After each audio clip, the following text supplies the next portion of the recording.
Good, happy Friday evening. I'm Riley King, and welcome to the Riley King Newscast. Let's get started. First up, wildlife officers to trap, relocate family of bears seen in Hanover. Let's take a listen to this video from WMUR News 9.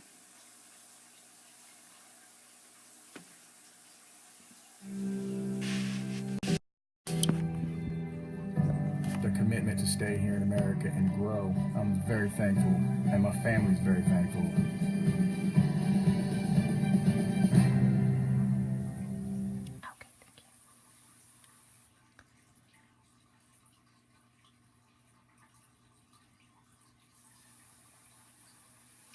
Okay, it looks like we're having a little technical difficulties with the video playing.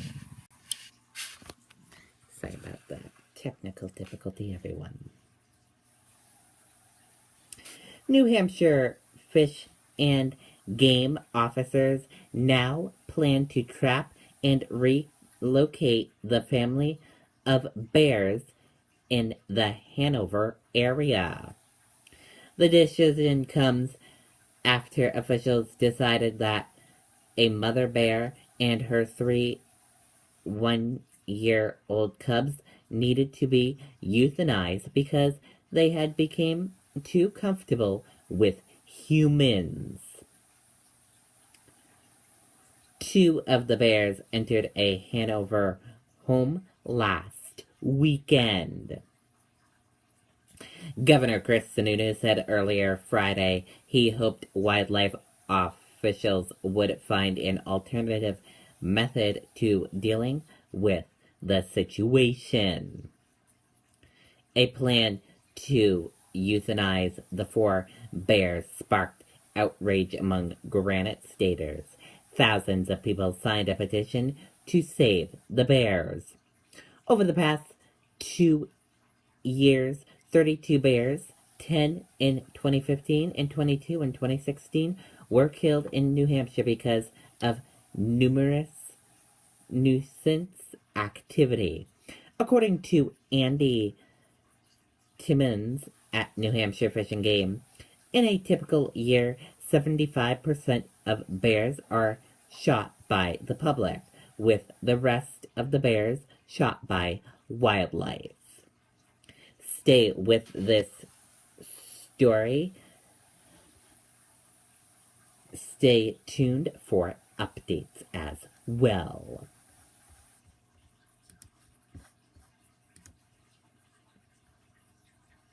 Missing Norton girl, 6 found in car with strange man.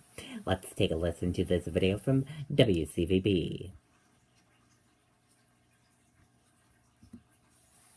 Why do friends send their friends to Lamoureux Ford?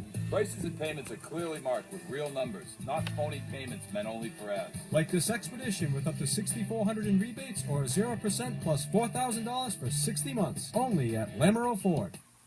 Alone is scary. Certainly one very lucky little girl this evening, as you mentioned, just 6 years old and found in a car with a complete stranger. Now that child was last seen near her Norton home early this morning. Police say she left voluntarily after a disagreement with her parents, even packing a bag. But what seemed like a runaway call turned into something much more when police received 2 reports of her talking with an older gentleman in his car. For the next 2 hours, those tips led police on a frantic search before an officer spotted the car near Foundry Road. They pulled that driver over, and there she was in the passenger seat. You can actually hear the urgency in the police chief's voice as he spoke about the search. You get hit in your stomach when this happens, especially when as the longer things go on, and then you start to get information that she was talking to somebody and she's no longer there and we can't find her. They did find her, and the good news, according to police, she is in good condition and appears to be at least physically unharmed. Now, this investigation is multifaceted. Easton police now have that man in their custody. They are questioning him. At this point, they don't know what his intentions were. We're live in Norton. Nicole Estefan, WCVB News Center 5. Okay, and there you go on that report.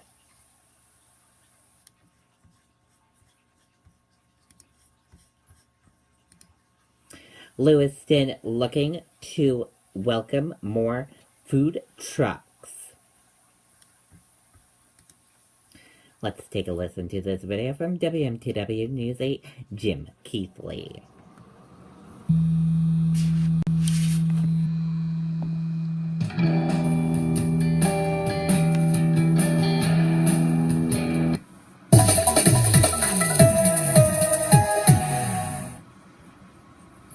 One poutine, please. Here you go. Lewiston officials are considering expanding their current ordinance, which would allow food truck operators more options. Korean barbecue. Pinky D's serving up its famous poutine. Randy Smith is limited, though, where he can set up shop in Lewiston, private property, or during those special events like fairs and festivals.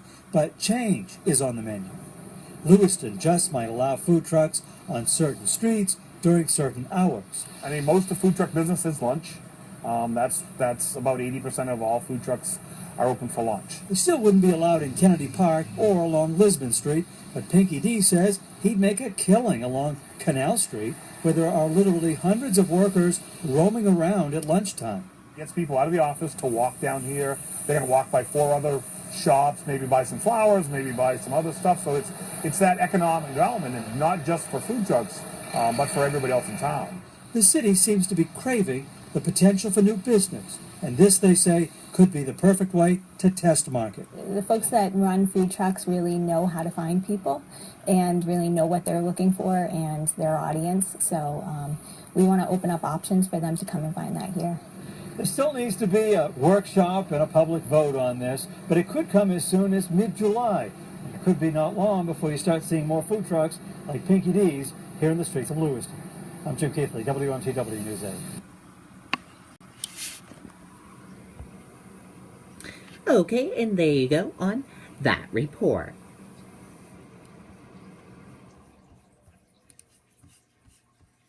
Now let's take a look at your stock market now and see how your stock market did today on this Friday. And here's a look at your stock market. Your Dow Jones Industrial Average closed in the red and went down. Your S&P 500 index closed in the green and went up. Our USS 2K closed in the green and went up. Sorry, our USS 2K closed and went down. S&P 500 closed in the green and went up. NASDAQ closed in the green and went up. And VIX closed in the red and went down.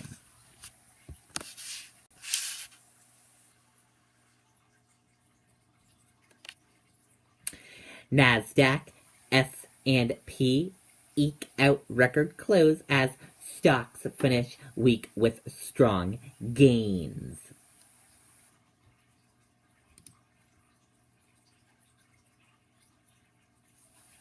Stocks closed mixed as on Friday ahead of the Memorial Day holiday weekend and designated key economic data.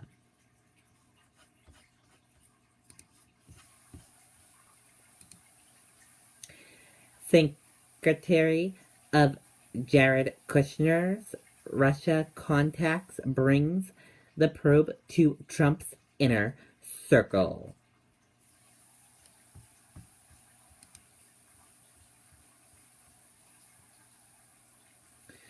The revelation that Jared Kushner's meetings with Russia's are under secretary bring the federal investigation into Russian meddling in the 2016 election to Trump's inner circle. And that does it for the Riley King Newscast right here on the Riley King Network. I hope you all have a great rest of your Friday evening. Good night, everyone. Bye.